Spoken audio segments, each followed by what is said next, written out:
कुछ हो विचारणीय तो।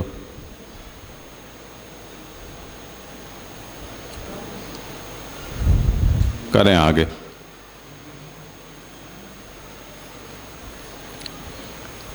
अभी तक ये निरूपण हुआ कि भक्ति मार्ग को उत्तम जानकर उत्तम नहीं जान सको तो भी भक्ति मार्ग के अलावा अब और कोई उपाय नहीं बचा है, ये सोचकर भी भक्ति मार्ग में ही प्रवेश करना चाहिए। अब ये जो आग्रह है भक्ति मार्ग के प्रति, वो आचार्य चरण यहाँ कर रहे हैं। जो आचार्य चरण ये आज्ञा करते हैं कि स्वाधिकारानुसारेण मार्गस्त्रिधा फलायहि, तीनों ही मार्ग अपने अधिकार के अनुसार फल देते हैं। तो एक और महाप्रभु का ये निरूपण है कि जिसका जिस मार्ग में अधिकार है उसको उस मार्ग में प्रवेश करना चाहिए, तो उससे वो मार्ग फलित होगा। और दूसरी ओर महाप्रभु यहाँ त्यक्त्वा मार्गे ध्रुव फले भक्ति मार्गे समाविशेत, तो भक्ति मार्ग का पक्ष यहाँ खींच रहे हैं और ऐसा आग्रह दिख रहा है कि और मार्गों का आश्रय छोड़कर और अधिकार का भी विचार छोड़कर अब भक्ति मार्ग का ही आश्रय करना चाहिए। तो ये जैसे ब्रह्म विरुद्ध धर्माश्रय, उस तरह से महाप्रभु के उपदेश में भी ये विरुद्ध धर्माश्रयता हमें झलकती है। और क्योंकि परिस्थिति ही ऐसी है, इसलिए अब कोई उपाय नहीं बचा है।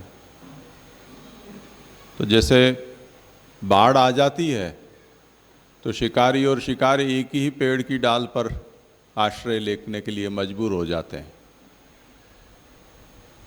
उस तरह से यहाँ भी ऐसी स्थिति है कि अब सब कुछ डूबने की कगार पर है। ऐसे में जिसको लगता है कि अब मुझे बचना है, तो ये ऐसा सोचकर भी अब भक्ति मार्ग ही एकमात्र उपाय रहा है, ऐसा आशय यहाँ आचार्य चरणों का है। पर फिर भी ये कोई मजबूरी का नाम, महात्मा गांधी उस तरह से भक्ति मार्ग है, वो कोई मजबूरी का नाम नहीं है। भक्ति मार्ग में खुद में भी ऐसा स्वत्व है, बल है कि जो उसकी प्रासंगिक श्रेष्ठता या परिस्थितिजन्य कोई श्रेष्ठता उसमें आती हो, ऐसा नहीं है। वो सार्वधिक और सर्वजनों के लिए वो एक सबल प्रबल उपाय है, ऐसा भी निरूपण महाप्रभु अब आगे करेंगे। उसके लिए ये उत्थानिका महाप्रभु ला रहे हैं कि नन्वेवं पाषंडानाम अपि वचनानि भवन्ति। पाखंड का मार्ग जो प्रवर्तन करते हैं वो भी अपने अपने मार्ग का प्रमोशन इसी तरह से करते हैं कि आप यहाँ आ जाइए, यहाँ आपको सब कुछ मिल जाएगा, सबसे सरल है, कुछ आपको छोड़ना नहीं पड़ेगा। ऐसे प्रलोभन से सभी लोग अपने अपने मार्ग की ओर लोगों का आकर्षण करना चाहते हैं और प्रचार भी करना चाहते हैं। तो उसी तरह भक्ति मार्ग के विषय में जो आचार्य चरण ये निरूपण कर रहे हैं, उसके ऊपर भी किसी के मन में ये आशंका जाग सकती है कि भक्ति मार्ग भी एक तरह से यही एक नया पाखंड है। ऐसा क्यों नहीं सोचा जा सकता है?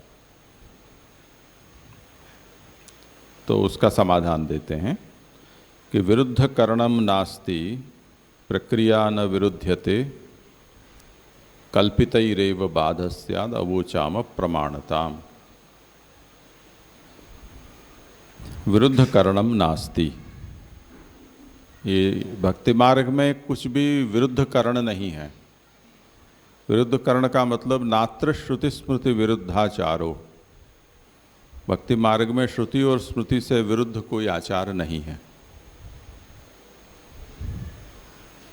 नापि प्रमेयम वेद विरुद्धम, भक्ति मार्ग का जो प्रमेय है वो भी वेद से विरुद्ध नहीं है। अतो नात्र विरुद्ध संभावनापि, इसलिए भक्ति मार्ग में किसी भी प्रकार का धर्म विरोध या शास्त्र विरोध होने की कोई संभावना भी नहीं है। अब ये जो भक्ति मार्ग है वो कौन सा भक्ति मार्ग जो महाप्रभु आगे निरूपण करना चाहते हैं? एक भक्ति मार्ग विहित प्रकार का है और एक अविहित प्रकार का स्वतंत्र भक्ति मार्ग है। तो विहित जो भक्ति मार्ग है उसमें तो फिर से वही सब विधि निषेध शास्त्र के आ पड़ेंगे। तो देश काल द्रव्यकर्ता मंत्र कर्म आदि उनके विषय में जो भी उसकी शुद्धि शास्त्र शुद्ध होनी चाहिए वो विहित भक्ति मार्ग में भी प्राप्त हो जाएगी।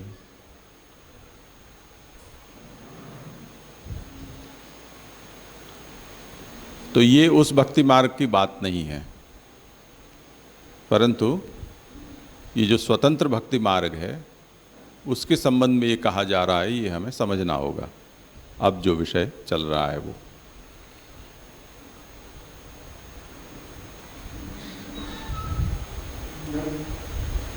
एक उसका उदाहरण देता हूं। जैसे सरकारी व्यवस्था बाबूशाही जो चलती है हिंदुस्तान में, सभी जगह होती है, हमारे यहाँ की हम जानते हैं और लोगों को पता नहीं है। तो उसमें वो बाबू लोग ये कहते हैं कि हम जो यहाँ पगार लेते हैं वो तो यहाँ कुर्सी पर बैठने का है, काम करने का वो पगार नहीं है। काम करने का तो आप जो दोगे उसके हिसाब से काम होगा। तो ये विधान है इस समय कार्य का। अब उसमें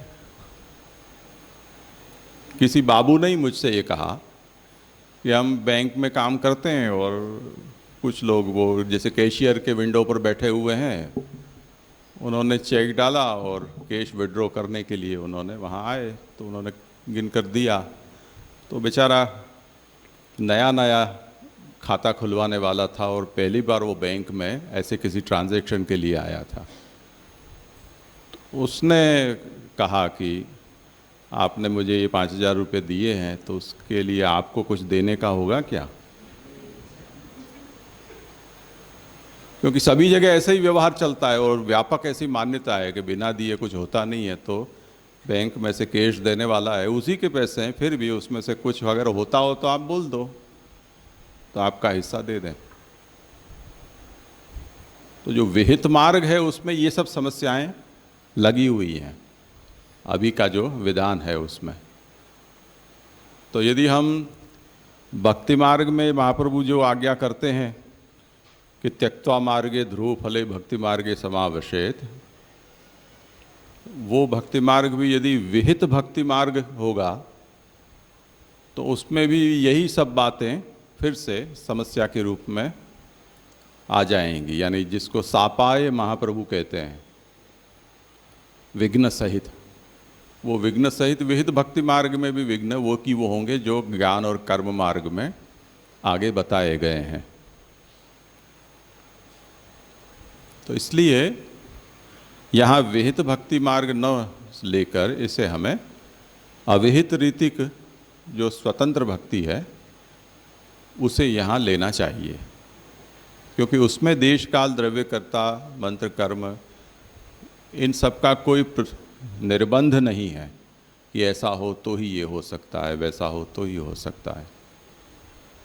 जैसे कृष्णाश्रय में हम ये देखते हैं कि शुद्ध देश, शुद्ध काल, शुद्ध द्रव्य, योग्य कर्ता, शुद्ध मंत्र, ऐसे होने पर ही वो मार्ग है वो फल देते हैं। पर भक्ति मार्ग में ऐसा नहीं है। यानी भक्त कृष्ण शब्द का उच्चार शुद्ध रूप में नहीं कर सकता है और कृष्ण की जगह पर करहणियों बोलता है या कानुड़ो बोलता है या कन्हैयो बोलता है, तब भी उसका उद्देश्य भगवान ही बनते हैं, उसका अर्थ कृष्ण ही निकलता है, परब्रह्म पुरुषोत्तम। उसमें वो अशुद्धि नहीं मानी जाती है जो मंत्र शास्त्र में बोलने पर उसे अशुद्धि माना जाता है। और वो राम राम मरा मरा भी उसी में प्रसिद्ध है उदाहरण।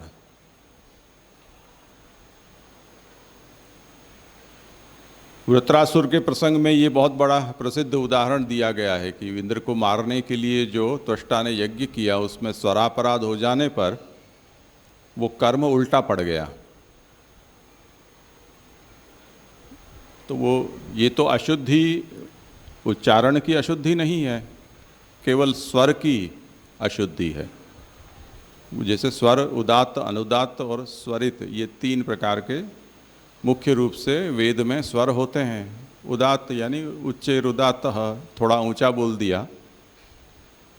संगीत में जैसे तीव्र स्वर होते हैं, मंद्र स्वर होते हैं, कोमल स्वर होते हैं, उस तरह से।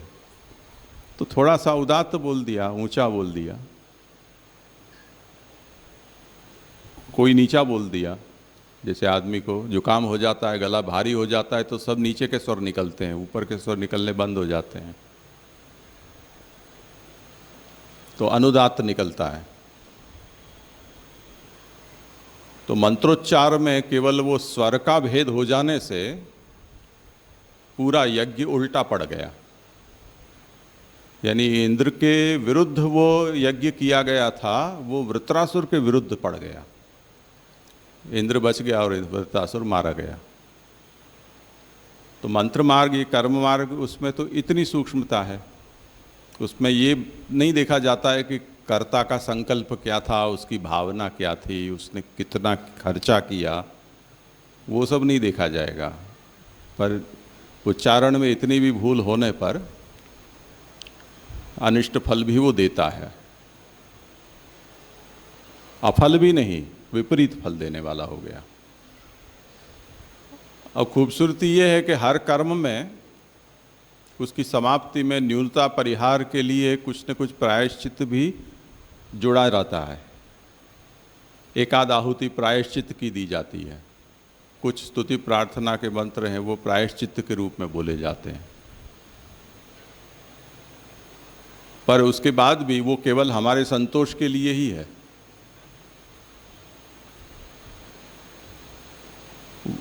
वो सफल नहीं होती है। वो न्यूनता का परिहार जो है वो करने पर भी उसका कोई उपयोग नहीं है, क्योंकि जो किया है वो तो वैसे ही माना जाएगा। तो इस तरह से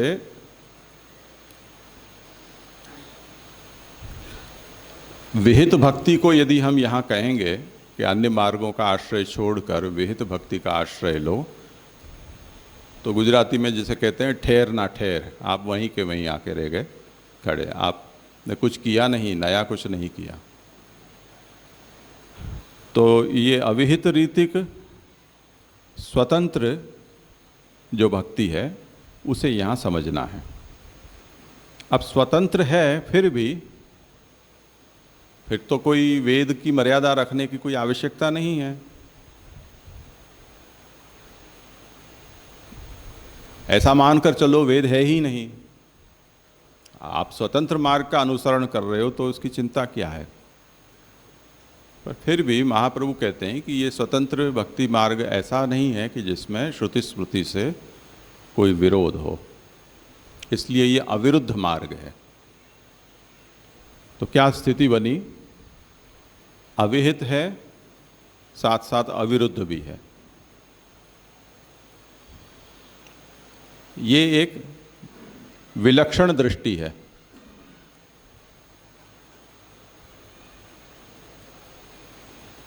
जैसे कोई कानून बताकर हमको डराता हो। एक उदाहरण, मिस्टर बीन आप लोगों ने कभी देखा हो, बड़ा रोचक वो हास्य का कार्यक्रम होता है। उसमें सिग्नल के पास पहुंचते ही रेड सिग्नल हो गया, तो मिस्टर बीन को अपनी कार रोकनी पड़ी,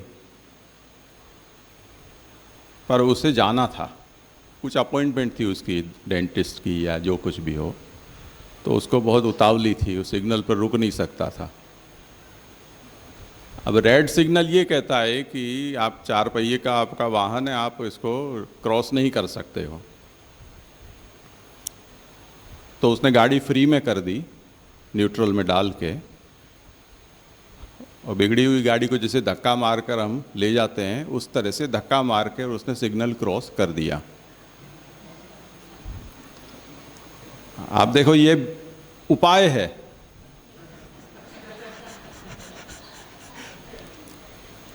ये विरुद्ध भी नहीं है और अविहित स्वतंत्र प्रकार है। उसको ट्रैफिक हवालदार है, वो उसको चालान नहीं काट सकता है।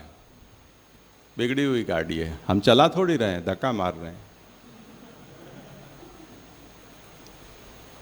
तो इस तरह से सभी जगह कुछ कुछ ऐसे रास्ते होते हैं। जैसे हमारे यहाँ पुष्टि मार्ग के जो पुराने आचार को जानते होंगे, वो पटवस्त्र का उपयोग करते हैं।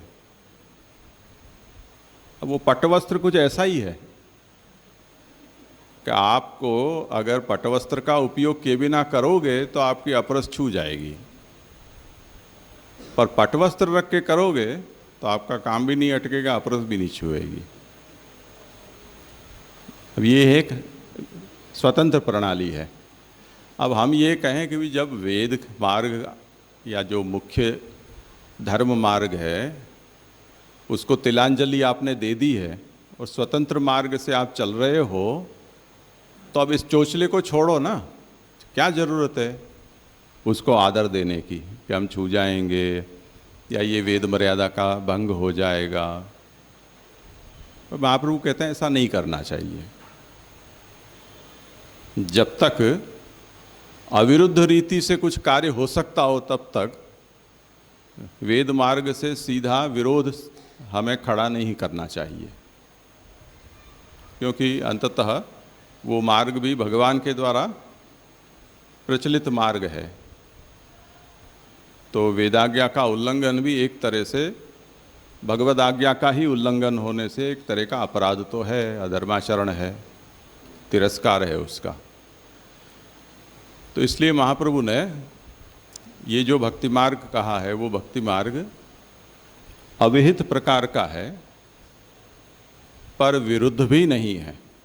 तो अविहित होते हुए अविरुद्ध प्रकार का ये भक्ति मार्ग है। इसलिए महाप्रभु कहते हैं विरुद्ध करणम नास्ति। आप हमारे ऊपर पाखंड का आरोप तब कर सकते हो यदि हमारा मार्ग धर्म विरुद्ध हो। आप वो साबित कर दें कि एक नमूने के तौर पर भी अगर हमने कुछ अधर्म का पोषण किया हो या अधर्म का समर्थन किया हो, ऐसा हमारे यहाँ नहीं है। प्रक्रिया न विरुद्धते। इसी तरह न तो कोई सिद्धांत हमारा धर्म विरुद्ध है, न भक्ति मार्ग की कोई प्रक्रिया में धर्म के साथ किसी प्रकार का विरोध है।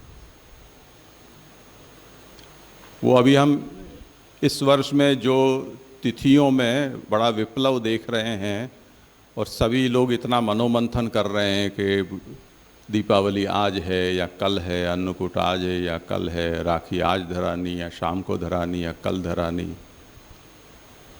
अब इतनी झंझट में पड़ने की क्या ज़रूरत है जब आपका स्वतंत्र मार्ग है। तो उन ग्रह नक्षत्रों को देखकर इतना उस पर विचार करने की ज़रूरत क्या है। स्वतंत्र मार्ग है, आप अपना कैलेंडर अलग बना लो, पर नहीं, हमें उस परंपरा का विरोध नहीं करना है। जैसे कहा है उसका हमें अनुसरण करना है जहाँ तक हो सकता है। तो कई जैसे वैष्णव लोग हैं या जिन लोगों के यहाँ 2 समय ठाकुर जी की सेवा का क्रम नहीं होता है, ऐसे लोग ये सवाल पूछते हैं कि रक्षा है वो शाम को धरानी है, जवारा है ठाकुर जी को शाम को धराने, हमारे यहाँ तो शाम का क्रम है नहीं, तो हम सुबह धरा लें या कल धराएं। ऐसे सब उनके सामने प्रश्न खड़े होते हैं।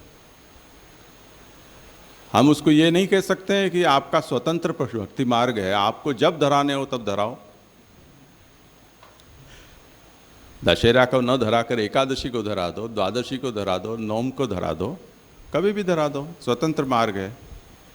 पर उनको सवाल भी ये हो रहा है, तो वो भी क्या सोच रहे हैं, क्यों प्रश्न हो रहा है कि हमको विरोध नहीं करना है, जो चला रहा है उसके अनुसार हमको करना है, ये उनका आग्रह है।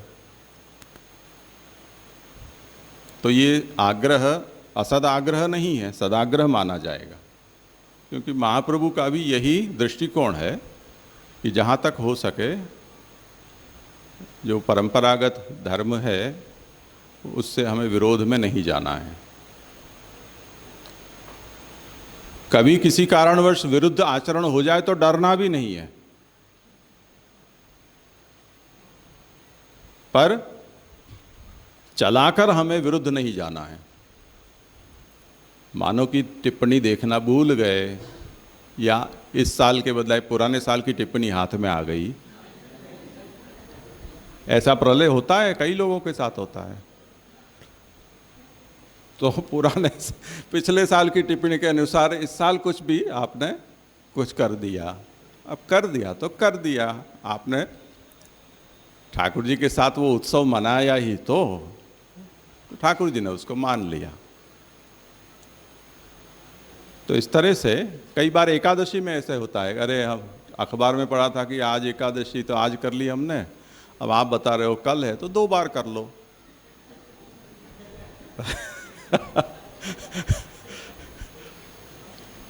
उसके कारण कोई नरकपात नहीं होगा, यानी ऐसा भय नहीं रखना है कि यदि कभी किसी कारणवश ऐसा आचरण हो जाए तो अब क्या होगा, ऐसा भय रखने का भी कोई कारण नहीं है। तो हमें निभाना है जैसे चल रहा है सो। तो अविरुद्ध है और साथ साथ अविहित है। अविहित है इसलिए देशकाल द्रव्यकर्ता आदि कलिकाल के बल से जो नष्ट हो गए हैं और उनके कारण वो असाधक हो गए हैं, वो दोष भक्ति मार्ग के ऊपर नहीं आएगा। ये एक सबसे बड़ा लाभ है। दूसरा, इनके कारण जो मार्ग की असाधकता होने से आपका उद्धार अटक गया, तो आपका उद्धार उस पर अवलंबित नहीं है।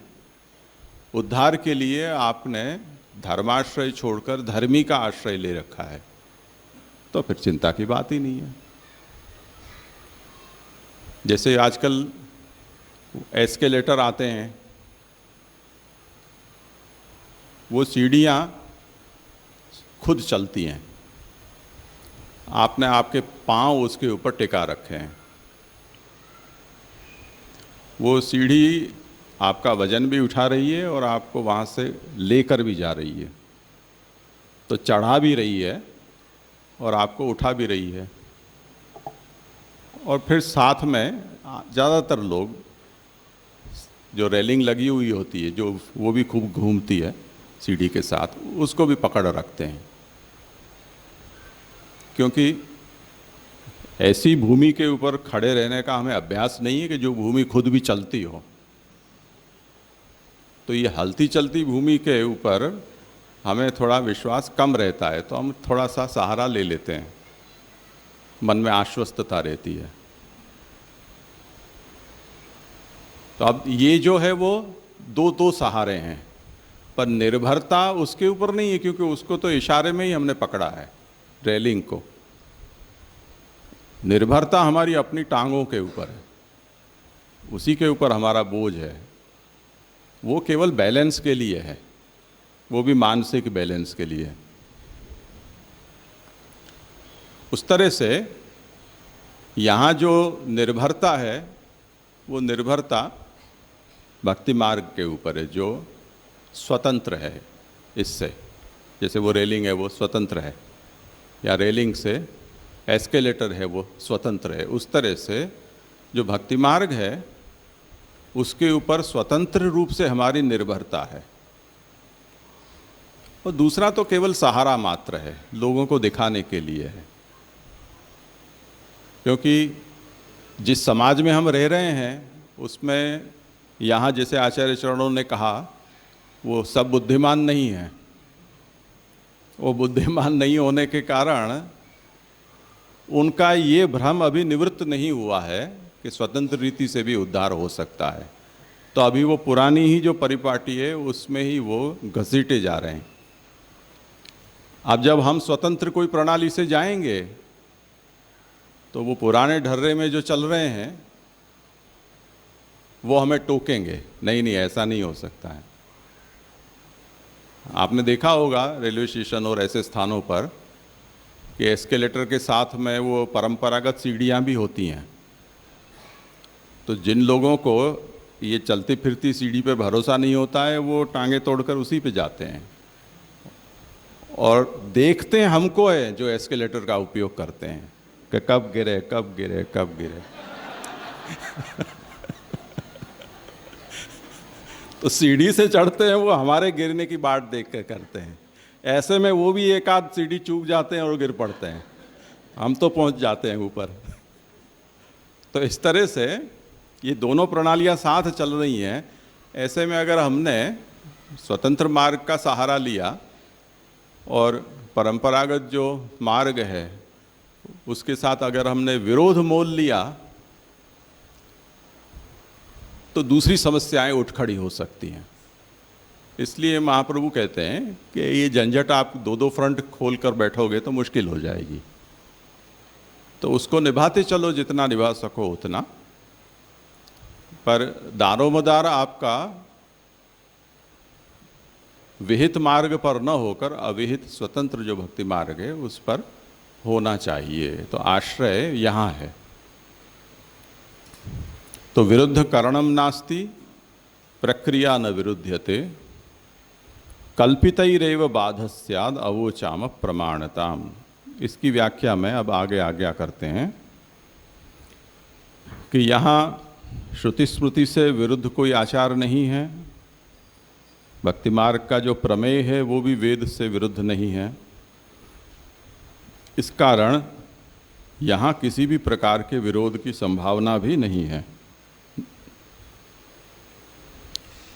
तब ये कहते हैं कि आपने ये कहा कि यहाँ विरोध नहीं है, परंतु मायावादी तो ये कहते हैं कि पराश्रया मुक्ति ही मायावादादिभिः निराकृता इति कथम न प्रमेय विरोधः। आपने कहा कि प्रमेय है वो वेद विरुद्ध नहीं है, परंतु मायावादी तो ऐसा कहते हैं कि मुक्ति स्वाश्रया ही होती है, पराश्रया नहीं होती है। स्वाश्रया मुक्ति का मतलब जैसे विस्मृत कंठमणि न्याय है कि आदमी खोज रहा है कहाँ गया मेरा हार, कहाँ गया मेरा हार, और कोई आकर कहे कि अरे ये तो रहा तुमने पहन रखा है, तो वो देख कर कहेगा कि मिल गया मिल गया मिल गया। अब वो मिल गया तो केवल बोलने की बात है, मिल तो तब गया होता जब खो गया होता। खोया ही नहीं है, पहना है, इस बात को तुम भूल गए हो। अब याद आ गया, किसी ने याद दिवा दिया, वो याद आ गया और जो आपने देखा उसे उसको मिल गया आप बोल रहे हो। ये शब्द प्रयोग गलत है।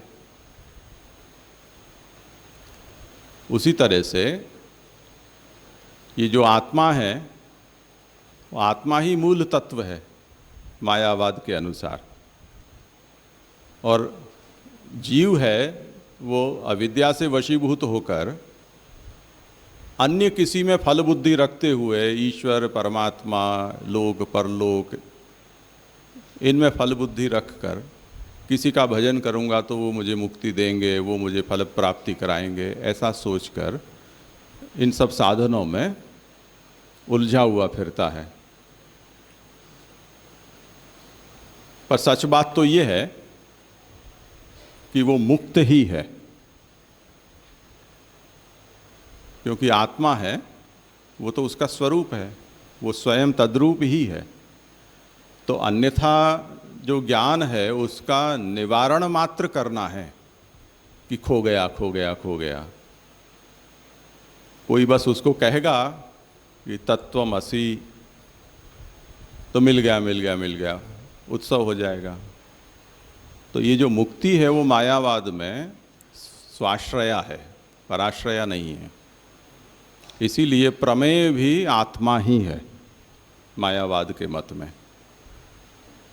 तो प्रमेय को जो परमात्मा प्रमेय है ऐसा जो कहते हैं वो मायावाद के मत से अपसिद्धांत है। यानी हम जो महाप्रभु आदि जो आचार्य हैं वो जो सिद्धांत कहते हैं वो मायावाद के हिसाब से अपसिद्धांत है। तब फिर आप जो ये कह रहे हो कि नापि प्रमेयम वेद विरुद्धम, भक्ति मार्ग का जो प्रमेय है वो वेद से विरुद्ध नहीं है, ये बात तो आपकी टिकी नहीं, क्योंकि मायावादी तो उसको वेद विरुद्ध मान रहे हैं। इसी तरह जो मुक्ति है उसको आप पराश्रय मानते हो, यानी भगवान का आश्रय लेने से भगवान मुक्ति रूपी फल देते हैं। तो मुक्ति कोई देता है कोई लेता है, ऐसा आपका सिद्धांत है। जबकि मायावादी का सिद्धांत तो ये है कि मुक्त तो हम हैं ही, हम बद्ध हैं ही नहीं, केवल पर्दा गिराने की ज़रूरत है। तो कोई देता वेता नहीं है, हम स्वयं ही हैं। उसी के लिए ये 2-3 उनके प्रसिद्ध उदाहरण है, दशमस्तमसि या तत्वमसि या विस्मृत कंठमणि न्याय। उससे ये बात समझाई जाती है कि हम मुक्त ही हैं। तो अब उसका समाधान देते हैं कि कल्पितैरेव बाधः स्यात्, कल्पितों के द्वारा ही इसका बाध होता है।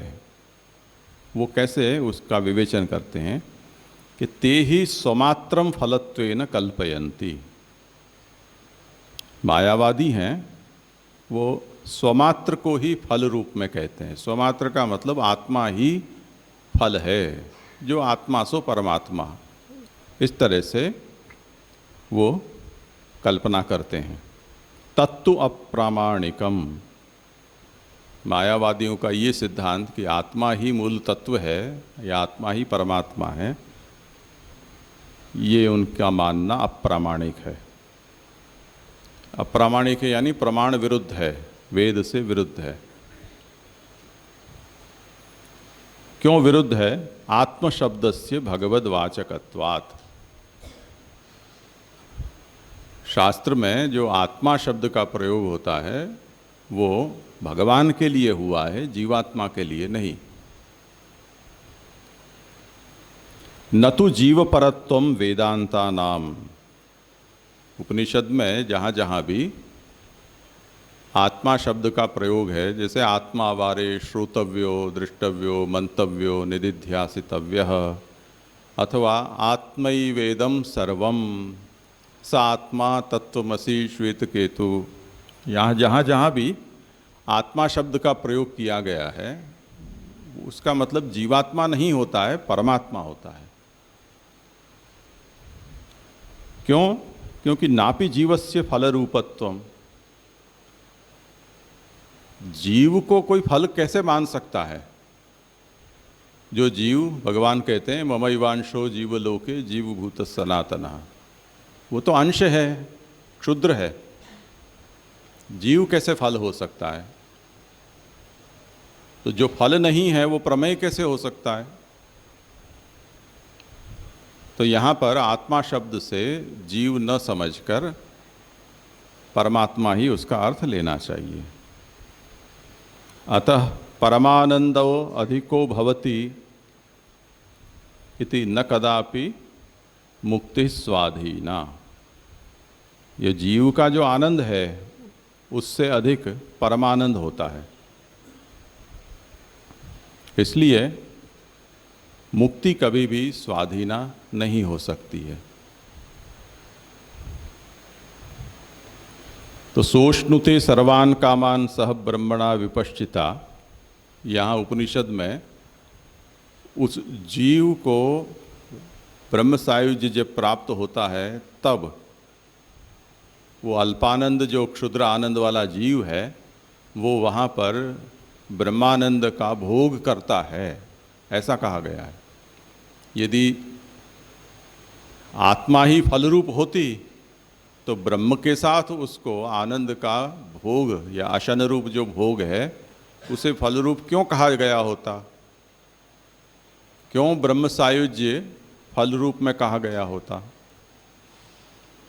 तो तात्पर्य यह है कि जीव परमानंद स्वरूप न होने से उसे जब परमानंद की प्राप्ति होती है तभी उससे फल का अनुभव होता है, और ऐसी परमानंद की प्राप्ति स्वाधीन नहीं है, वो तो भगवान के वर्ण से प्रदान जब होता है तभी वो प्राप्त होती है। अतस्तत्र स्नेह एव तत्प्राप्ति हेतु। इसलिए ये जो मायावादियों ने ऐसे ही कुछ शगुफा छोड़ दिया है जिसमें कोई शास्त्र प्रमाण नहीं है, धर्म विरुद्ध शास्त्र विरुद्ध सब बातें हैं, तो ऐसे मायावादियों की जो प्रक्रिया है और उनका जो प्रमेय है उसके आधार पर भक्ति मार्ग में जो प्रमेय है वो वेद विरुद्ध सिद्ध नहीं हो सकता है। तो वो परमानंद रूप की प्राप्ति है, उसमें स्नेह ही हेतु बनता है। अतो युक्त्यापि भगवन् मार्गस्य प्रामाण्यम साधितम इत्यर्थः। इस प्रकार ये जो युक्ति है, इस युक्ति से भी भगवत मार्ग का प्रामाण्य यहाँ महाप्रभु कहते हैं कि हमने सिद्ध करके दिखाया। तो कल्पितैरैव बाधः स्याद् अवोचाम प्रमाणताम, यहाँ तक ये व्याख्या हुई। अब उसके बाद सर्वथा चेद हरिकृपा न भविष्यति यस्य हि तस्य सर्वम अशक्यम स्यात् मार्गेस्मिन् सुतराम अपि कृपायुक्तस्य तु यथा सिद्ध्येत कारणम उच्यते। अब रही बात भक्ति मार्ग की, क्योंकि भक्ति मार्ग में जो प्रवेश करता है तो भी उससे भगवान फल प्रदान ध्रुव करते ही हैं। तो ऐसे भक्ति मार्ग में जिसने प्रवेश किया है तो फल हो जाएगा। तो भक्ति मार्ग में प्रवेश तो अपने पुष्टि मार्ग में लोग, पहले वो चिमन भाई शेठ पुष्टि मार्गी परिषद वाले थे, बोलते थे कि 1 करोड़ पुष्टि मार्गी है, ऐसा वो भाषण करते थे। अब 1 करोड़ पुष्टि मार्गी यदि होंगे उस समय, अब तो बढ़ गए होंगे उससे, तो 1.5 करोड़ मान लो हो गए। क्राइटेरिया क्या, कौन पुष्टि मार्गी है कौन पुष्टि मार्गी नहीं है उसे जानने का? जिसके गले में कंठी पड़ी है वो पुष्टि मार्गी, यही तो मानना पड़ेगा, और तो कोई दूसरा उपाय नहीं है, क्योंकि आचरण में कहीं किसी की एक रूपता तो है नहीं। ये समस्या तो हिंदू धर्म में भी सबके साथ है, वही समस्या है, वो पुष्टि मार्ग में भी रिफ्लेक्ट होती है कि आचरण से तो वैष्णव है या नहीं है ये पता ही नहीं चलता है, वेश से भी पता नहीं चलता है, भाषा से भी पता नहीं चलता है, कोई चिन्हों से भी पता नहीं चलता है। तो अब हम कैसे माने कि कौन पुष्टि मार्गी है कौन पुष्टि मार्गी नहीं है? मार्ग में जो प्रवेश है उसको हम ये कहते हैं कि भी बैठक जी में जाते हैं तो वो पूछते हैं मुखिया जारी भरनी है, ब्रह्म संबंध है, ब्रह्म संबंध है तो आप पुष्टि मार्गी हो, जारी भर सकते हो। अब कुछ लोग तो जब बैठक यात्रा जाती हो और उस समय उस संघ में शामिल होना है और वहाँ जाएंगे तब पूछा जाएगा कि ब्रह्म संबंध नहीं होगा तो आपको जारी भरने नहीं मिलेगी, तो उसके लिए वो इमरजेंसी में ब्रह्म संबंध ले आते हैं जहाँ कहाँ से भी, कि कहाँ मिलता है ये बताओ। तो जहाँ मिलता है वहाँ से लेकर आ जाते हैं, 2 कंठी गले में डाली और जारी भरनी शुरू हो गई। तो बैठक यात्रा में टूर के पर्पस से वो लिया गया ब्रह्म संबंध है। उसको अगर हम ये मानते हैं कि भक्ति मार्ग में प्रवेश इसका हो गया तो क्या भगवान इतने भोले हैं?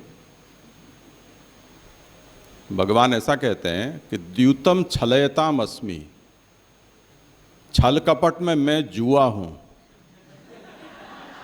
ऐसा भगवान कहते हैं। तो भगवान से बड़ा छलिया और कोई नहीं है। आप उनको बेवकूफ़ बना रहे हो। भगवान आपके 100 साल पूरे होंगे तब आपको बेवकूफ़ बनाएंगे। जब वो 2 कंठी के भरोसे तुम जाओगे, तब उस दरवाजे पे तुमको लात मार के बाहर फेंकेंगे कि निकलो यहाँ से। तो वो भगवान तब ठगेंगे आपको। तो उस आधार पर अगर हम ये कहते हैं कि ये भक्ति मार्ग में प्रवेश हो गया, तो इतनी सरल बात ये नहीं है। हमने मान लिया वो अलग बात है। तो हमारी मान्यता कि हमने मार्ग में प्रवेश ले लिया है वो एक बात है, और भगवान ने जिसको स्वीकार किया है वो भगवान का वर्ण या अंगीकार वो तो भगवान ही जानते हैं। तो वो हमारे ब्रह्म संबंध देने से या लेने से या कंठी पहनने से या पहनाने से भगवान के वर्ण का कोई लेना देना नहीं है। वो एक स्वतंत्र प्रणाली है। ये हमारी लौकिक व्यवस्था है।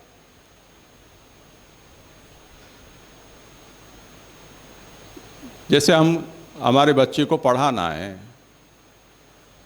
हर इंस्टीट्यूट अपनी योग्यता का कोई एक मापदंड रखता है कि यहाँ प्रवेश के लिए इतनी योग्यता होनी चाहिए। अब क्योंकि कलिकाल है, इसलिए वो व्यवस्था में फिर से कुछ डोनेशन की सीट आ जाती हैं।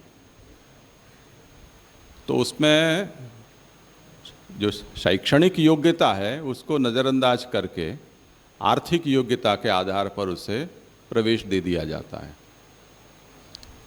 तो जिसमें वो योग्यता नहीं है, तो पैसे की योग्यता से जिसने एडमिशन ले लिया है वो ये मानता है कि मेरा प्रवेश हो गया, और वो बिल्डिंग में प्रवेश हुआ है, वो क्लासरूम में प्रवेश हुआ है। पर तुम्हारी खोपड़ी में इतनी पोटेंशियलिटी नहीं है कि वहाँ जो पढ़ाया जाएगा वो तुम्हारे अंदर घुसेगा। तो तुम सर्टिफिकेट लेकर भी आओगे तब भी वहीं के वहीं होगे जो घुसने से पहले थे। उससे कुछ हासिल नहीं होने वाला है। वो कागज़ एक है आपके पास, जब भी उसका उपयोग लेकर जाओगे कहीं, तो वहाँ से 2-4 दिन में धक्के मार कर बाहर निकाले जाओगे। तो महाप्रभु ये अब आज्ञा करते हैं कि चलो भक्ति मार्ग की ऐसी महिमा है, वो बात तो सही है, पर ये कोई ऐसा जादुई चिराग नहीं है कि हमने कंठी गले में डाली, अब हमारी वैकुंठ की टिकट पक्की, वहाँ सीट हमारी रिजर्व हो गई। ऐसा कुछ नहीं होता है। इसलिए महाप्रभु आज्ञा करते हैं कि सर्वथा चेद हरि कृपा न भविष्यति यस्य ही तस्य सर्वम अशक्यम स्यात् मार्गेस्मिन् सुतरामपि। भगवान जिसके ऊपर कृपा नहीं करते हैं उसका इस मार्ग में आ जाने के बाद भी कुछ होने धरना नहीं है। उसके लिए सब कुछ अशक्य है। सर्वथा चेद हरि कृपा, यदि भगवान उसके ऊपर कृपा नहीं करेंगे, तस्य सर्वम अशक्यम स्यात्, अस्मिन् मार्गे, इस मार्ग में आ जाने पर भी उसके लिए सब कुछ अशक्य है, कुछ नहीं होने वाला है।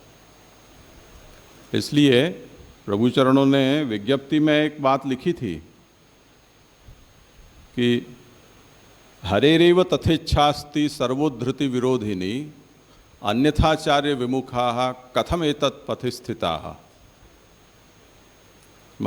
प्रभु चरणों के समय में कई ऐसे कंठीधारी लोग पैदा हो गए थे कि जो महाप्रभु से विमुख थे, सिद्धांत विरुद्ध आचरण करने वाले थे, और उनको देख देख कर प्रभु चरण का जी जल रहा था, और वो कह रहे हैं ये तो भगवान की ही ऐसी कुछ विपरीत इच्छा दिखाई देती है, अन्यथा इस मार्ग में महाप्रभु से विरुद्ध आचरण करने वाले लोग कैसे आ पड़े। तो भगवान की ही उद्धार की इच्छा विपरीत दिखलाई देती है कि इतना उत्तम मार्ग को प्राप्त हो जाने पर भी इनका उद्धार नहीं होगा। वो मार्ग की उसमें अनुत्तमता नहीं है, पर अधिकारी की अनुत्तमता है। यानी अच्छी इंस्टीट्यूट में भी डोनेशन देकर आपने सीट बुक की है तो वो इंस्टीट्यूट आपको योग्य नहीं बना सकती है, क्योंकि आप उसके लिए फिट ही नहीं हो।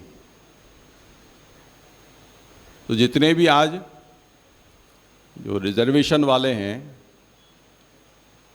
जिनको जाति के आधार पर आरक्षण प्राप्त हो रहा है, वो उच्च पद पर बैठकर भी चपरासी की ही योग्यता रखते हैं। भले ही वो प्रिंसिपल बन जाए या किसी जगह डीन बन जाता है या कहीं कोई कलेक्टर बन जाता है, पर उसका ये जो मानसिक स्तर है वो तो चपरासी जैसा ही है।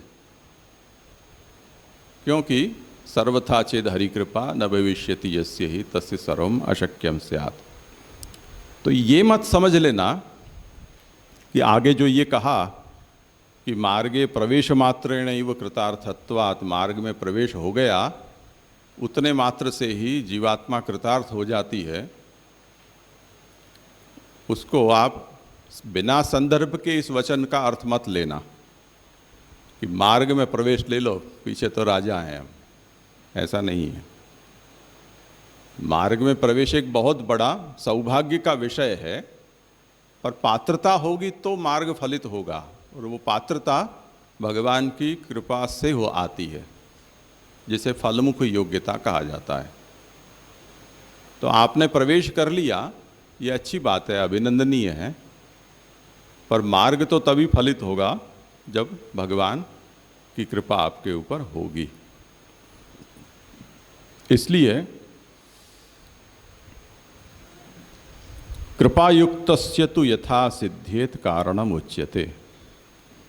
अब मैं महाप्रभु आज्ञा करते हैं कि आगे जिसके ऊपर भगवान की कृपा हो गई है, ऐसा जो कृपा युक्त है,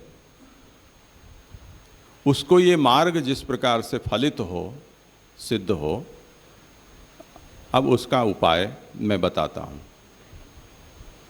तो जो कृपा युक्त है उसके लिए अब मैं कह रहा हूँ। कृपा युक्त नहीं है उसे ये सब जो कहा है वो करने पर भी कुछ होना धरना नहीं है। इसलिए लालू भट्ट जी प्रमेय रत्नार्णव में कहते हैं कि यहाँ से अब पुष्टि मार्ग शुरू हुआ है। अभी तक की जो सब बातें थीं वो पुष्टि मार्ग को लेकर न होकर जनरल सेंस में सब कही गई बातें हैं। पुष्टि मार्ग की बातें अब यहाँ से शुरू होती हैं। अब उसके प्रकाश में आप आज्ञा करते हैं कि अतो युक्त्यापि भगवन मार्गस्य प्रामाण्यम साधितम।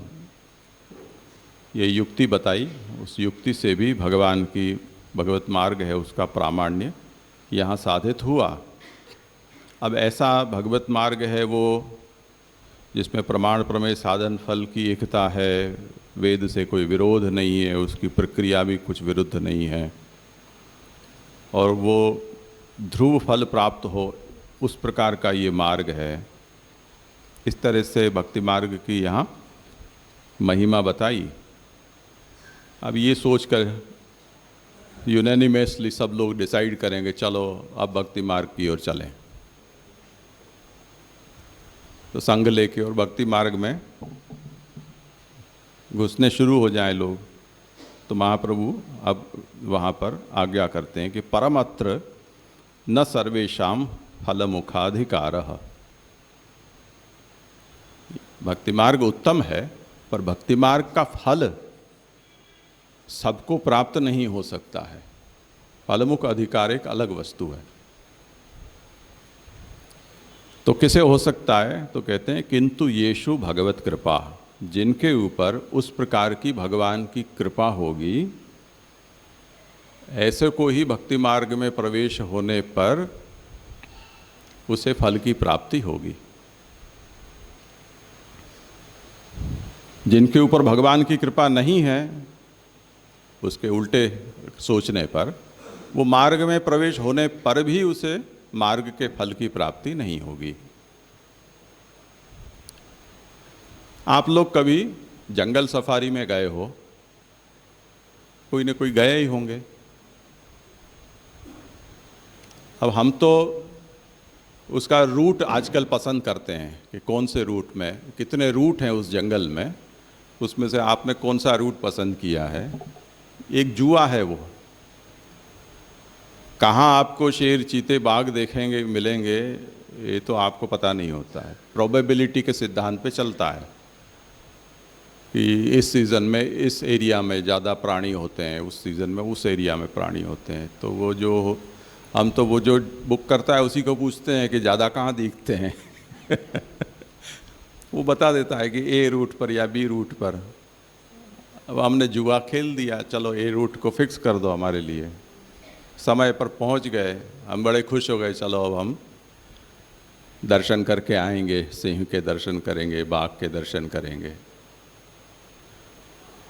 और गए और मालूम पड़ा कि केवल उनके चरण चिन्ह के दर्शन हुए,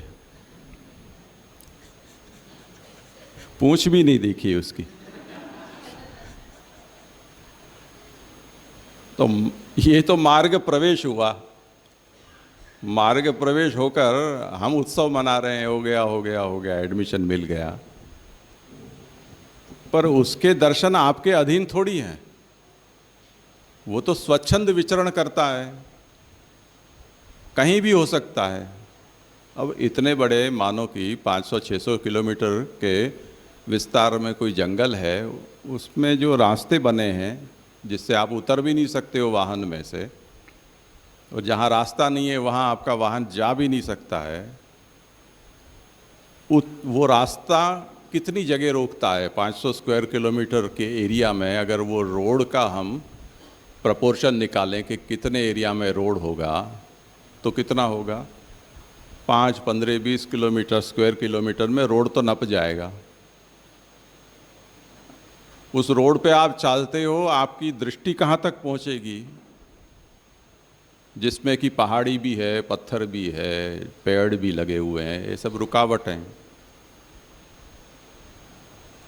उसमें आपको वो प्राणी के दिखने की संभावना कितनी? तो वो कोई कृपानाथ करके आपकी सेवा में थोड़ी वहाँ कोई आके खड़ा रहेगा कि लो मेरे करो दर्शन। मुझे तो बहुत ज़्यादा अनुभव है, क्योंकि मुझे इस विषय में बहुत ज़्यादा रुचि थी प्राणियों के दर्शन की। तो थोड़ा गैरकानूनी काम करके भी हम लोगों ने रात रात तक गिर के जंगल को छान मारा है। पर मेरे भाग्य में केवल एक ही बार सिंह के दर्शन हुए थे, एक ही बार, वो भी इतना छोटा सा बच्चे जैसा, कहीं दूर सुस्ती में पड़ा हुआ था। ये लोग सब गोद में थे उस समय, इनका तो जन्म भी हुआ था कि नहीं पता नहीं। तो एक बार हुआ। कितने किलोमीटर हम लोगों ने वो सफ़र किया पर नहीं हुए। तो प्रवेश तो हो जाता है, पर फलमुखाधिकार यदि नहीं है भगवान की कृपा से तो वो मार्ग सिद्ध नहीं होता है, ये कहना का तात्पर्य है। अब थोड़ी हंसी की बात है, पर जब भी हम जाते थे तब वो फॉरेस्ट ऑफिसर और हमारे साथ होता था, उसका पगी भी होता था जो साथ में होता है, जंगल का पहरेदार। अब वो कहता है हम और सब लेकर जाते हैं तो होते ही है दर्शन, आप आते हो तब न जाने क्या होता है कि दिखता नहीं है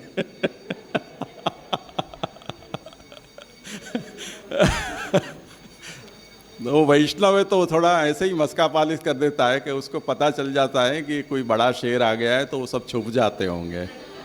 मैंने कहा जो कोसो, हमारे तो पैसे माथे पड़े वहां तो वैष्णव था, रणथंभौर में भी नहीं दिखा। वहीं चरण चिन्ह के ही दर्शन करके और हम चनपस करके और हम कृतार्थ हो गए। गुजराती में कहते हैं थप्पो देकर आए ऐसे। तो उस तरह से मार्ग प्रवेश से कुछ नहीं होता है।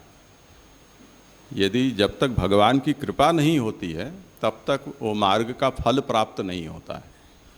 तो वो श्री गोसाई जी का और अकबर का एक रोचक संवाद है कि साहब कैसे मिले, तो जैसे हम तुम मिले। तो हम प्रयास करें कितना ही कर लें, पर उसकी इच्छा ना हो तो क्या कर लोगे? और यदि उसकी इच्छा है तो आप कुछ नहीं कर रहे हो तो घर आकर भी आपको वो दर्शन दे सकते हैं। जैसे भगवान मथुरा पधारे तो जनक श्रुतदेव दोनों को उनके घर बैठे उनके दर्शन भगवान के हो गए। तो ये कृपा युक्त होने का फल है। इसलिए फलमुखाधिकार परमत्र न सर्वेषां फलमुखाधिकार। प्रवेश तो ठीक है कोई भी कर लेगा, पर मार्ग के फल में अधिकार सबका नहीं होता है। जिसके ऊपर उस प्रकार की भगवत कृपा होती है उसी का फल में अधिकार होता है, यानी फल प्राप्त उससे होता है। अब ये बड़ा यक्ष प्रश्न है कि तब फिर कृपा को कैसे जाना जाए, किसके ऊपर भगवान की कृपा है किसके ऊपर नहीं है। तो कहते हैं कृपा परिज्ञानंच मार्ग रुच्या निश्चीयते। मार्ग रुचि से कृपा का ज्ञान होता है, क्योंकि भगवत मार्ग में रुचि भगवान की कृपा के बिना होनी संभव नहीं है। तो भगवान मार्ग में रुचि है तो उसके ऊपर भगवान की कृपा है, ऐसा अनुमान किया जा सकता है। तब कृपा युक्तस्य तु यथा सिद्ध्येत कारणम उच्यते। ये जो महाप्रभु ने कहा कि जिसके ऊपर भगवान की कृपा है, यानी जो कृपा से युक्त है, उसे जिस तरह से ये भक्ति मार्ग सिद्ध हो, यानी भक्ति मार्ग का फल उसे प्राप्त हो, उसके कारणों को अब मैं यहाँ कहता हूँ।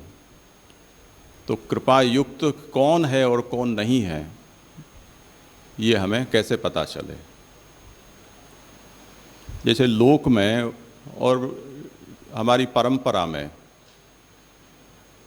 कुछ चिन्हों से फल कथन या भविष्य का कथन ये पंडित लोग करते हैं, ज्योतिषी लोग करते हैं कि भाई आपके हाथ में कैसी रेखाएं हैं, आपकी छाया कैसी पड़ती है।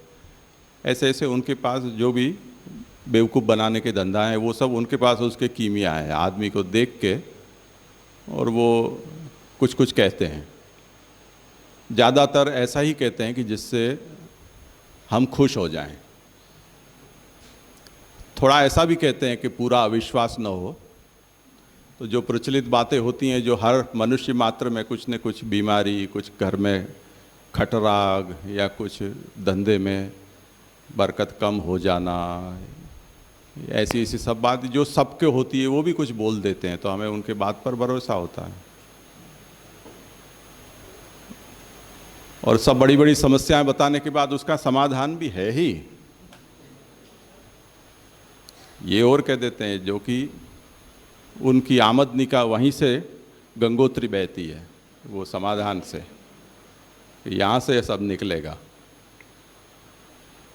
तो निराश मत होना यूँ करके, और कुछ आशा बंधा देते हैं, कुछ निराशा कर देते हैं, तो लटकाते हैं। एक और स्पष्ट निर्णय नहीं देते हैं कि नहीं होगा, अब तुम जाके गंगा में डुबकी मार के ख़त्म करो खेल, ऐसा नहीं कहते हैं।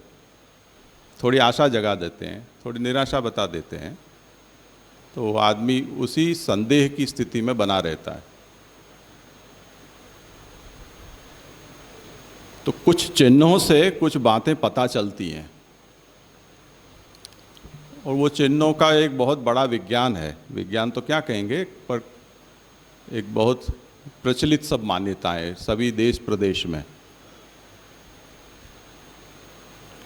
पर भगवान की कृपा के लिए ऐसे कोई चिन्ह लेकर कोई भक्त पैदा होता हो, ऐसा नहीं है। तो महाप्रभु जब ये आज्ञा करते हैं कि कृपा युक्तस्य तु यथा सिद्ध्येत कारणम उच्यते, तब ये प्रश्न शिष्यों को तो ठीक है, गुरु को ये प्रश्न सबसे ज़्यादा उठता है कि जब मार्ग में प्रवेश देने का काम यदि हमारा है, तो भक्ति मार्ग में किसे प्रवेश देना और किसे प्रवेश न देना, किसे अटका देना, ये निश्चय कैसे होगा। जैसे सेना होती है, उसमें एक डंडा लगा देते हैं हाइट के लिए। इस डंडे के नीचे से अगर आप निकल गए हो तो फेल हो, आपका भर्ती नहीं हो सकती है सेना में। आपकी छाती की इतनी चौड़ाई होनी चाहिए, खूब सांस भर ली, खूब भर ली, पर वहाँ तक आपका पहुँचा नहीं नाप, तो आप फेल हो। आप खड़े रहो, आपके दोनों घुटने एक दूसरे को छू रहे हैं, तो आप सेना में प्रवेश नहीं कर सकते हो, फेल हो गए।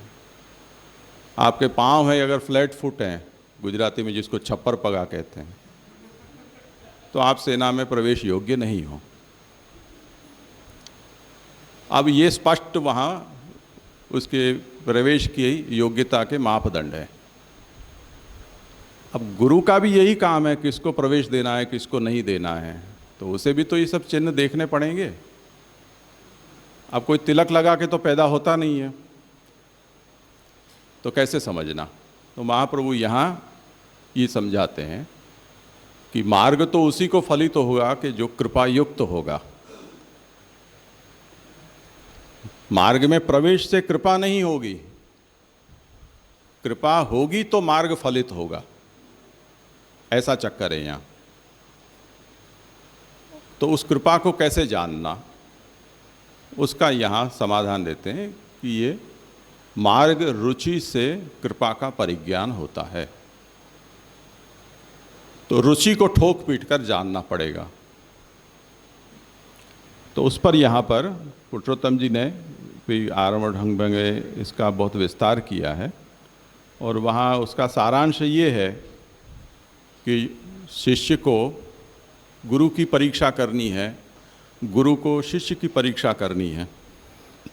गुरु के लक्षण आगे बताए जाएंगे, पर भगवान की कृपा किसी के ऊपर है या नहीं, उसको जानने के लिए उसकी रुचि को हमें टटोलना है। और रुचि कैसे पता चलती है, तो वो जिस मार्ग में प्रवेश लेना चाहता है उसके प्रति उसका आकर्षण है, तभी तो वो लेना चाहेगा।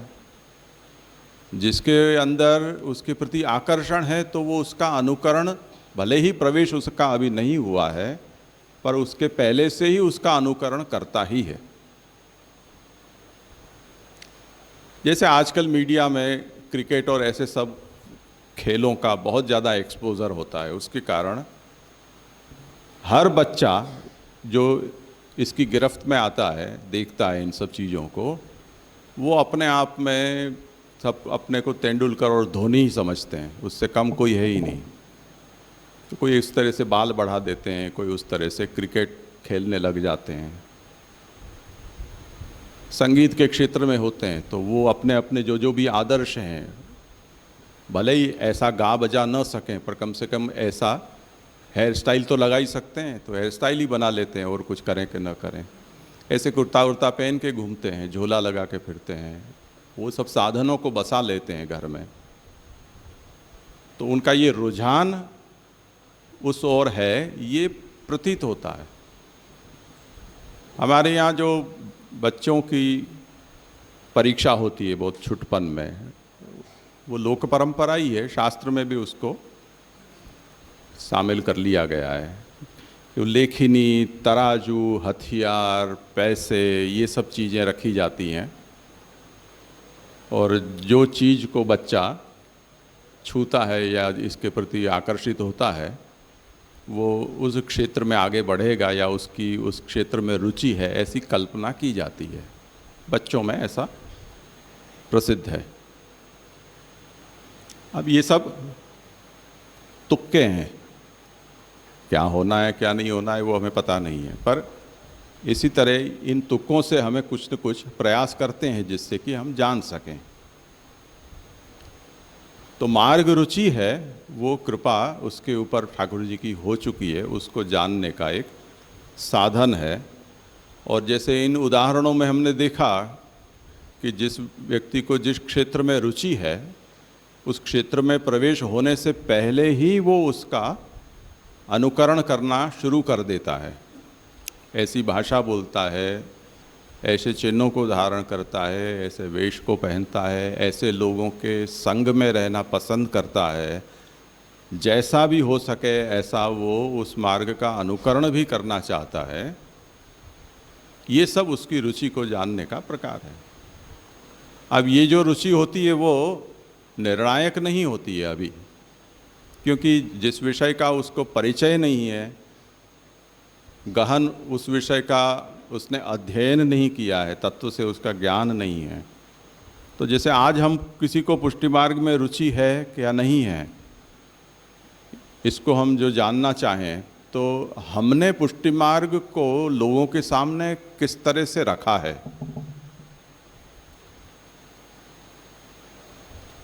तो जो इस समय पुष्टि मार्ग का मतलब हवेली पंथ है, वो हवेली पंथ को पुष्टि मार्ग समझकर और उसमें अगर कोई रुचि प्रकट करता है, तो वो कोई कृपा की गारंटी नहीं है कि उसके ऊपर कृपा हुई है, क्योंकि वो तो पुष्टि मार्ग है ही नहीं। जो सच्चा पुष्टि मार्ग तो महाप्रभु के ग्रंथ में है। सच्चा पुष्टि मार्ग तो वहाँ है कि जिसके घर में प्रभु विराज रहे हैं, सर्वसमर्पण पूर्वक जिनकी परिवारजन सेवा कर रहे हैं, उनको फल रूप जानकर ये जो एकांतिक भक्ति है, वो सच्चा पुष्टि मार्ग है। तो उस प्रकार की पुष्टि मार्गीय भक्ति में जिसकी रुचि है, तब तो हम ये कह सकेंगे कि ये रुचि उसके ऊपर प्रभु की कृपा के फलस्वरूप हुई है, ऐसा कहा जा सकता है।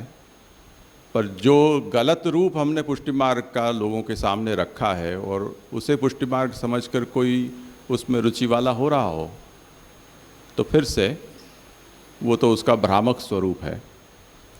उस रुचि को हम कृपाजन्य रुचि है ऐसा हम नहीं कह सकते। जिस तरह से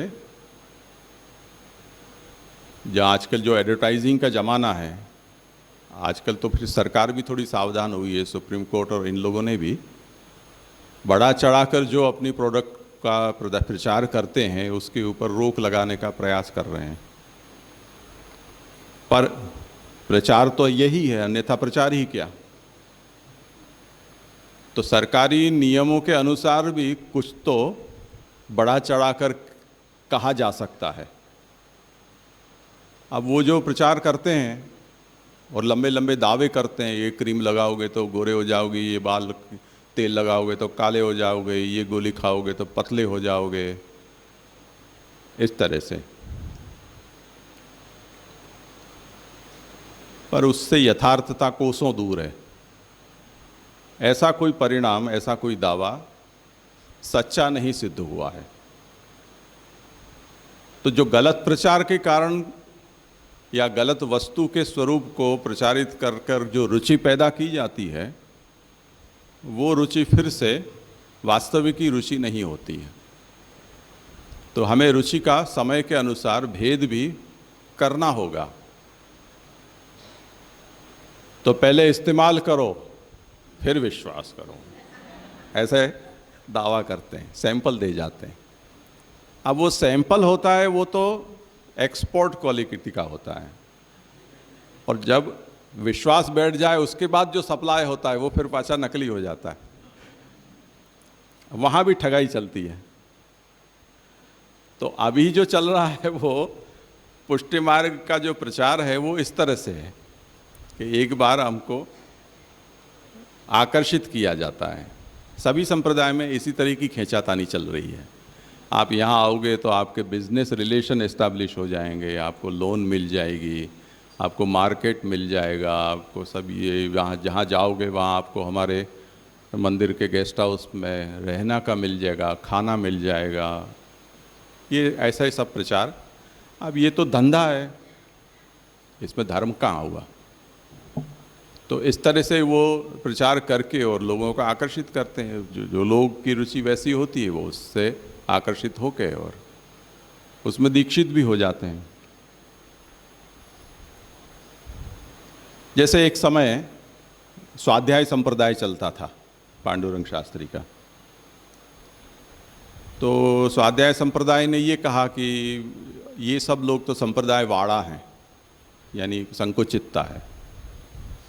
हम कोई संप्रदाय नहीं है, हमें किसी भी वाड़ाबंदी में नहीं रहना चाहिए, संकुचित विचार से दूर रहना चाहिए।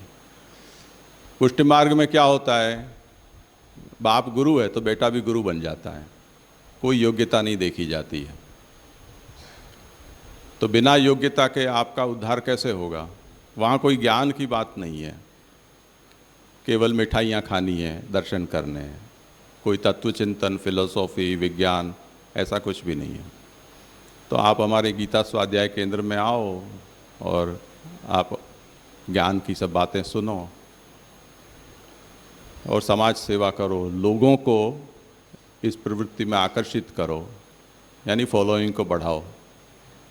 ऐसा करके और उन्होंने अपना एक समुदाय खड़ा किया। अब वो शास्त्री जी गए नहीं, उतने में उनकी बेटी गुरु बन गई।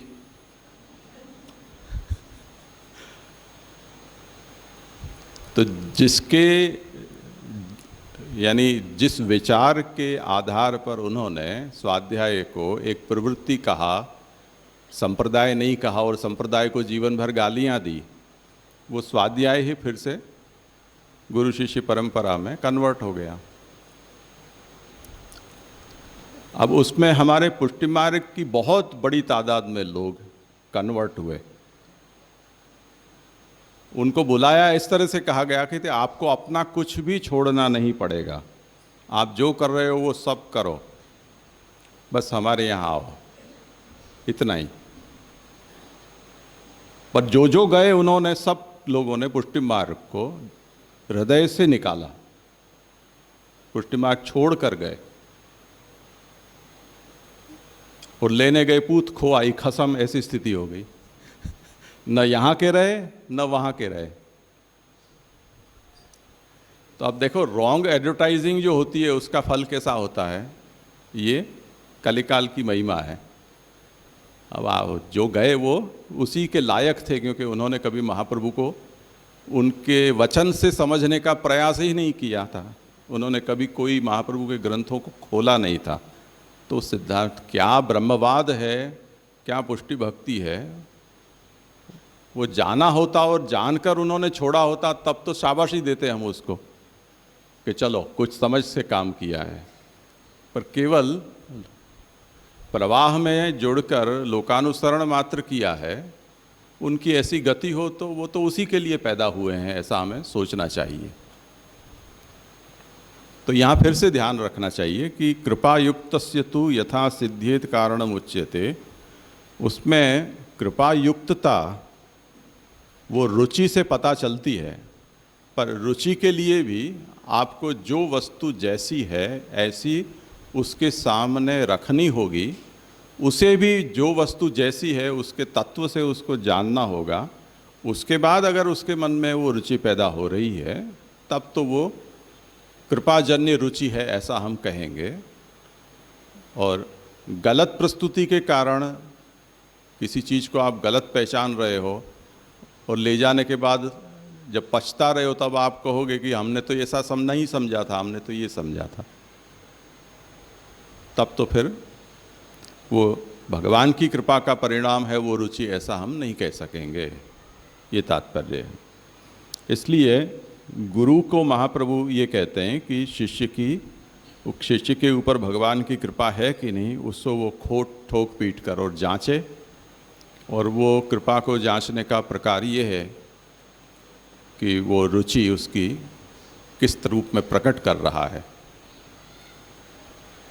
मुझे अपने यहाँ तो ये प्रणाली नहीं है, पर मैंने ऐसा सुना है कि इस्कॉन में ऐसी प्रणाली है कि इस्कॉन की कोई दीक्षा लेना चाहता हो तो एक जैसे नौकरी में प्रोबेशनरी एक नौकरी दी जाती है, उस तरह से वहाँ भी 1 साल के लिए एक प्रोबेशनरी दीक्षा दी जाती है और 1 वर्ष तक उनके जो भी सेंटर्स हैं वहाँ उस संप्रदाय की सभी साधना उससे करवाई जाती है। महामंत्र का जप है, एकादशी, सात्विकता यानी चाय कॉफ़ी और ये तामसिक पदार्थ जितने भी हैं उनको छोड़ना, शिखा को धारण करना, वैष्णव वेश चिन्ह धारण करना, इतना 1 साल तक वो कर ले, उसके बाद उसको वो दीक्षा प्रदान की जाती है, उससे पहले नहीं की जाती है। क्योंकि आदमी को क्या भरोसा, आवेशजन्य कुछ बातें हो जाती है, लोग अनुकरण कर लेते हैं। गुजराती में जिसको टोड़ाशाही कहते हैं, सब जा रहे हैं तो हम भी चले गए, क्या है कुछ पता नहीं। तो 1 साल तक अगर वो उस सिद्धांत को जी पा रहा है, तब फिर उसकी रुचि कंपैरेटिवली स्थायी रुचि है, ऐसी कल्पना हम कर सकते हैं, तो उसको मार्ग में प्रवेश देने का रिस्क उठा सकते हैं, ये तात्पर्य है। तो इसी तरह महाप्रभु भी अपने संप्रदाय में भी ऐसी परंपरा रही है कि प्रथम इन सब चीज़ों को देखा जाता है, भक्तों का संग करने के लिए कहा जाता है, अष्टाक्षर शरणागति की दीक्षा पहले दी जाती है, उसके बाद में वो विशेष रुचि प्रकट करता है, तब फिर आत्मनिवेदन ब्रह्म संबंध की दीक्षा देकर उसको भगवत सेवा में प्रवृत्त कराया जाता है। तो ये सब प्रणाली अपने यहाँ किसी समय में थी। अब इन दिनों में अपने चेलों को बढ़ाने की अधिक चिंता हम लोगों को हो गई है, इसलिए इन सब सिद्धांतों को और परंपराओं को हमने ताक पे रख दिया है। तो अभी जो ग्रंथ में कही गई प्रणाली है वो व्यवहार में कम देखने मिलती है। तो इतना विषय यहाँ पर आज हम करते हैं, आगे गुरु के लक्षण और इत्यादि विषय वो कल आरंभ करेंगे। यहाँ विराम करते हैं।